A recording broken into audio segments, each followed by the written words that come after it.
Igama nguPhaka Isibongo ngoba kanzama bathi ngihambile bathi ngibonele bathi ngizenzile bathi wathinta uPhaka udakwe yini ngingqwele ebhuqa imiza abafokazana ngothole lodwa likamentshise ethuluza ngihambile ngelifica ensimini xa muxakile kusazoshuba kusanyanzeka noma yini ngumafa avuke njengedanga abaningi nokugwaja ubhathwa ayikhulule kumfoka amakhanda indlondlo enamakhanda amabili elisithathu elenkosazana dame lingasho ubusika nehlobo ngqwele ngaphuphi inyoni ziphupha amehla namalanga dada lidude edameni kwadideka ontaba kazikhondla ntamba ndonga zejelikho kazimnqobanga ngithanda ngize ngithande nabangangithandi ngoba wena onyanyayo foko ngize ngempahla mina cha kufana nangisekisi ngithanda nginibingelele lapho likhona emakhaya nginibingelele nje sikhuluma ngokunqoba empilweni noma yinini olwela ukunqoba empilweni ngikhathale mina nabantu bangathini abantu and ukhumbule ukuthi uma ngabe wena ulwela ukunqoba impilo sometimes is very unfair wena molelo uya phambili khona abantu abangezona izitha zakho kodwa abangakufiseli nje ukuthi uye phambili kodwa babona izitha kuphinde kuzoba khona nalabo abayizitha zakho abangakufiseli uye phambili kuphinde kube khona ngisho abantu nakwifamily engabe bayakusupport kodwa abantu befamily abakufiseli ukuthi uye phambili kodwa futhi abanye abakufiseli ukuthi ufe kodwa futhi abakufiseli ukuthi uye phambili uyabazi labantu abahalele ngathi ungacela kubona empilweni uma ungacelanga kubona noma ungareportanga kubona shuthi nje angeke baze bakuthande ngaleso simo leso so mina njengoba ngibhaka into enjalo kumele ngiyithinte because mina ngithinta impilo mina ngithinta ama facts mina ngithinta into esuke injalo empilweni mina ngiyikhuluma into ethi kwakwenzakalani ngesikhathi sokhokho mina ngikhuluma ukuthi lapho ukhona njengamanje mfethu kunama challenges avala into zakho ofuna ukudlula kona sometimes usukwenze konke kodwa still you are still stuck so ngibhaka yini ongangi-assista ngayo ngilapho ngikhona number 1 mfethu number 1 enza sure ukuthi wena emqondweni wakho you are free minded ingakukhona into ezokdistract empilweni once kwaba khona into ezokdistracta empilweni noma ingaba ncane kangakanani ungadistractwa yinto enga-add value yalento ofuna ukuyi-achieve at the end of the day don't allow anything ezokdistracta baba uma ukuthi mhlambe kunentombazana oyithandayo nixabene nayo once yakudistract umqondo once waba distracted idlozi lakho alikwazi uku-assista if u-distracted wena ukuze ube free ukwazi ukunqoba empilweni musu kuvuma into ezokudistracta baba futhi ungashaye ngathi awudistractekile kodwa ubudistractekile at the same time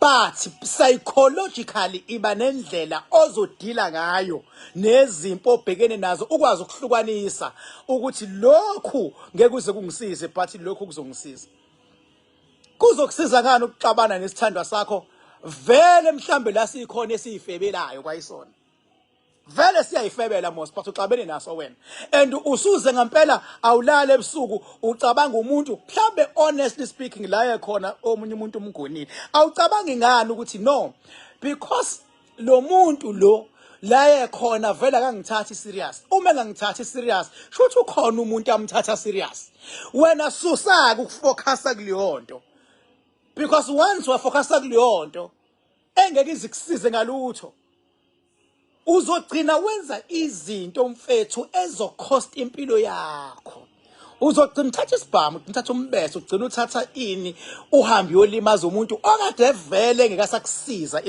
empilweni focusa entweni esazokusiza idlozi lakho lisebenza kalula ngomuntu if any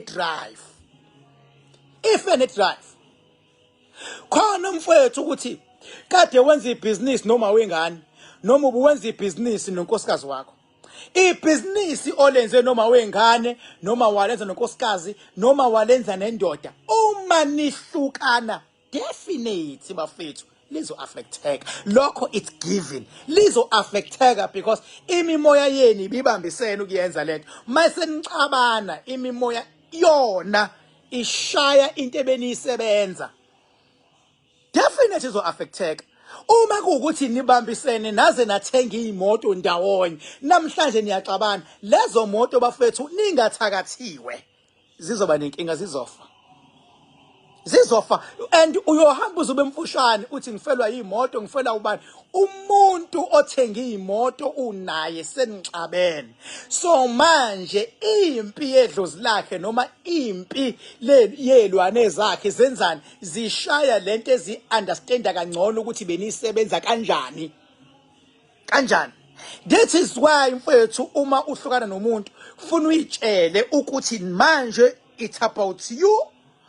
And uzokwenza noma yini ukuthi uhambe uye phambili ukuze la ekushiye khona ungalokhu ume khona, ngoba once wama umuntu la ekushiye khona manihlukana, the next step uzoshona phansi. Iya phambili because ngeke understand ukuthi yini lesikuyisa phambili ebekwazi ukuthi you are not capable. That is me advising you wherever you are. Uma ikhona into ethi lungisani into yenu ningaze nihlukane, ngicela nilungise abafethu, because ukuxabana nokuhlukana kwabantu esebe nomoya oyiwani akulethi busiso, kulethi inkinga. Oh God, abantu if they are going through a divorce ukuthi most of the time nomuntu angahlaniswa kanjani, once umuntu waba through a divorce and I divorce nayo yaba through, noma kuthiwa ubani uyashona phansi. Because lento ibikwazi ukunyuka because benibambisene. Manje senihlukanisile. Yilo usebheka le sekumele uzumele. Definitely uyashona phansi unless mawuzoba nendlela yokuwa block ama spirits alomuntu odivorce naye. Yila singena khona ke thina bo King Bhaka ukuthi la ma spirits alomuntu osohlukanise naye angabe sakuphazamisa wena on your way uyaphambili. Le drive onayo empilweni ukuthi wena uvuka uyithathe, wena you are a goal getter, engabi khona into ezokwazi ukukudistracta. Yila singena khona thina bo King Bhaka, abangibizi King Bhaka for nothing. Ingakho bethi ngihambile bethi ngoba singizile kubhlungu ukubona abantu abahlakaniphile mfethu kodwa into zabo zibambeka. Kuhlungu ukubona abantu abacapable into zabo zibambeka. Kuhlungu ukubona abantu abasebenzile bayaphezulu ubabone sebehlehla beyemuva bengazi kwenzakaleni. Kuhlungu ukubona abantu akade becommunicate nezidalwa zabo sekuthenya akusacommunicateki nezidalwa, akasaphuphi ngisho ukuphupha, akasaboni ngisho ama vision, akusenze kulutho, sekuvele kwathi nya usenze izinto ngokuqagela not knowing ukuthi into engenzayo izongilidela kuphi. Yila ngena khona mina njengo King Bhaka ukuthi asibambisaneni bese ungisiza ngento eyi1 ukuthi ekhaya lakho la uhlala khona noma kuthi uhlala nobani, qinisekisa ukuthi umsindo uyawu-avoid. Uma uzongilalela bhuti wami la ukhona uhasilisha, uma uzongilalela mina ngodlebe lokuzwa, ngikutshela mfethu ukuthi ngikunikeza nje mhlambe iminyaka emibili uzobe sewushintshile omunye umuntu bothuka abantu bayothuthwele, ngoba once waphumelela uphiwa igama elisha elisho ukuthi usuyaphumelela bese kuthiwa uthwele. Uma ngingakashiyi ukuthi uthwele ngakini azi ukuthi kusamele usebenze, mase kuthiwa uthwele okwazi hayi sewusebenzile okwazi. So that is why ngithi mfethu uma uzongilalela ngodlebe olupositive, ungangilaleli ngokuthi wena uzalwa nenyanga yangakini oyithandayo noma kunenyanga mhlambe wakwalala nayo noma kune bani usupporta leyo muntu. Lento is not about who supporting who, it's about you ukuthi how are you going to make everything possible kulo mhlaba esiphila kona. It's about you because khona izingane ezizemva kwakho, khona izingane oyizele, khona impilo, khona ama-bills akulindile angenanzondo ukuthi wena uthanda bani umfuni bani. Khona ezinye izinto ufuna uzi-understand mfethu ukuthi lapho ukhona, my brother, my sister, my auntie, my mommy, my daddy, my grandpa, make it a point ukuthi mfethu impilo uyayilwela ayikho lula kunoma ubani. Ingakho ubone eParliament bejahwa kuthiwa bazigebengu basuke bezama impilo ayikho lula. Abathi sebeyiqedile sometimes abakayiqedi izobabuyisela emuva nje. Ubona nje abantu abanemizi ngoSentini igebengu ziyavezwa namhlanje, na next year kobe kusavezwe ezinye, nangomunye unyaka kube khona esisho sobe sivela. So sengithi mina mfethu wena qinisekisa ukuthi idlozi lakho likulayini lakho, anicabani anidukelani yabona anizibani idlozi lakho alibe khona. Ukuthi idlozi lakho likuwena lisho ukuthi phupha zonke izinsuku, mhlambe enyangeni nje ungaphupha kanye, ukuthi ubungaphuphi sonke lesikhathi ziyophela inyanga sometimes lisuke lisebenza likunye nawe kodwa funa kuhlale uphinde ukwazi makukhona ingenabo obhekene nayo ukwazi ukuyibona sometimes masuhlule ukuyichaza ukuthi leli phupho lisho ukuthini bese uyafika uzokwenza iconsultation sihlale phansi silibheke sibheke nongane walokho bese kuba through shawini looking back ngibonga kakhulu insebenzo besinayo eDamini ibe amazing kakhulu bonke abantu kade sinabo yonke into zabo zizohamba ngendlela ngabathembisa nalaba engasho ngathi ngicela beze bengenabo makhanda oil engasho kanjalo kubona bafikile and ngenze konke kusemandleni because ngifuna ibreakthrough empilweni zabo and futhi izokwenzeka dark blue ayikho ke into evimba mangabe sesishilo thina mase sikhuza legenge ekhulayo umuntu akhule ethi nginsizwa mina baze bakuhlohla abanye bathi winsizwa wena mana ngikutshele bhuti wami sifethi lapho ukhona insizwa kuba uwe insizwa kubi uwe insizwa kuba abantu abasemva kwakho noma abantu bekusaba bethi uyinsizwa basabi wena kuqale kubhekwe ukuthi uzalwa kuphi uzalwa nobani before bakusaba abantu insizwa kuwena insizwa ilabantu abasemva kwakho okusho ukuthi mawuyinsizwa ngempela ngi-advise laba bathi bayinsizwa ke all over nala kuma social media mawuyinsizwa ngempela kumele libe khona ithimba elistrong lisemva kwakho ongathi makuthiwa uyagaxela likwazi ukukulwela noma likwazi ukukukhipha la ubhajwe khona lelo thimba kumele ukwazi ukulalela malikhuza awuyona insizwa bengabe ngekho umuntu ozokwazi ukukhuza mfowethu insizwa ngoba kunomuntu okwazi ukuyikhuza insizwa ngoba iphila nensizwa awuyona insizwa lapho ukhona mawungaphili nensizwa ingakho noma kukhona umuntu ozolimala akekho umuntu obheda namhlanje insizwa zimlima zekusasa ayikho into enjalo mawuzolinyazwa insizwa insizwa zikale iqhumane eqala ukuthi hey ubani usibani zonke insizwa zikuphike zithi azikwazi bese ziyabuya insizwa ngoba waziwa zithi hey ubani owaziyo ukuthi ubani uhlalaphi kodwa mawuyinsizwa ukuthi makuthiwa hey ubani lo muntu kubuzwe enye insizwa ithi hayi siyamazi bese beyabuza ukuthi uyakhuzeka yini bese ithi lo insizwa noma ezinye insizwa hayi no uphila nensizwa sibani ungambone nje kuma social media kodwa yena uyakhuzeka bese ethi hayi ke maye khuzeka ke akakakhuzwa mayisekhuzwa kufuna veze ukuthi uyakhuzeka ukuze kucace ukuthi uyinsizwa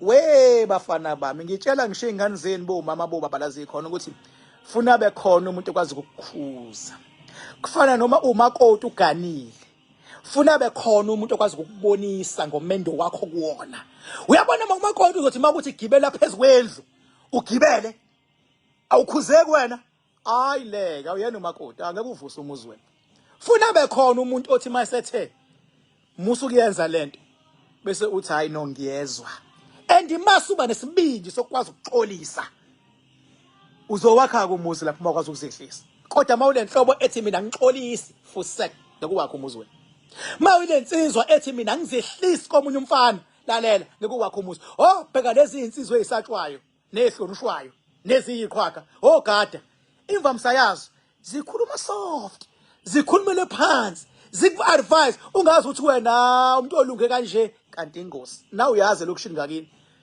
lo muntu ekuthiwa uyingozi akavamisile ukuphapha omunye ngathi uyitsatsatsana omunye uma kunenamba ehambayo kuthiwe ubani usibani kuba naleyo khona iqala kuthi hayi no sisiyamazi hayi animeni ngizokhuluma naye mase ukhulume naye ufuna ukukhulumeke naye alibone iphutha bese iyaxolisa umuntu okwazi ukuxolisa uyohlala enqoba umakoti okwazi ukuzehlisa kumnyeni wakhe axolise endodeni uyonqoba insizwa ekwazi ukuzehlisa ensizweni mangabe iwrong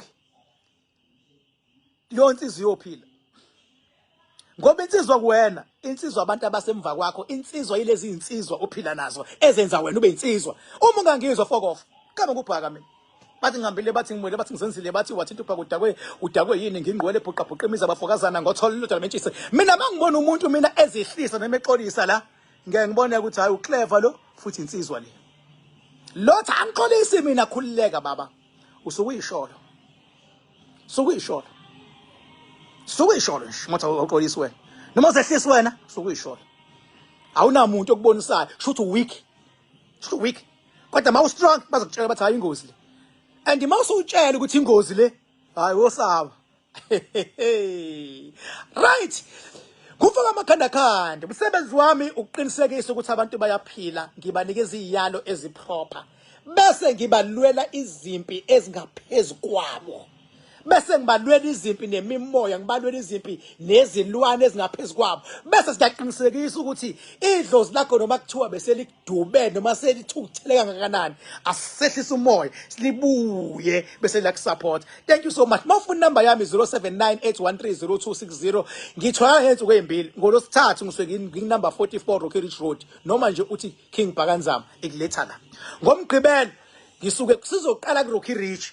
Mase siye King Bhakanzama Dam lapha yakwesika amakhanda kanti isigodi ila ngisuke khona ngilwa ngezinga eliphezulu basazobona abantu akudlala 0798130260 bye bye ngithanda